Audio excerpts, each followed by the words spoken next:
Yesterday, an act of terrorism tried to silence our democracy. But today we meet as normal. We are not afraid, and our resolve will never waver in the face of terrorism. And we meet here in the oldest of all parliaments because we know that democracy and the values it entails will always prevail. It is still believed that this attacker acted alone, and the police have no reason to believe there are imminent further attacks on the public. His identity is known to the police and MI5, and when operational considerations allow, he will be publicly identified. What I can confirm is that the man was British-born, and that some years ago he was once investigated by MI5 in relation to concerns about violent extremism.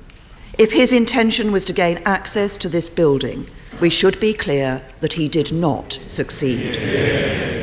The police heroically did their job. But the greatest response lies not in the words of politicians, but in the everyday actions of ordinary people. For beyond these walls today, in scenes repeated in towns and cities across the country, millions of people are going about their days and getting on with their lives. The streets are as busy as ever, the offices full, the coffee shops and cafes bustling. As I speak, millions will be boarding trains and aeroplanes to travel to London and to see for themselves the greatest city on earth. It is in these actions, millions of acts of normality, that we find the best response to terrorism. A response that denies our enemies their victory, that refuses to let them win, that shows we will never give in. A response driven by that same spirit that drove a husband and father to put himself between us and our attacker and to pay the ultimate price.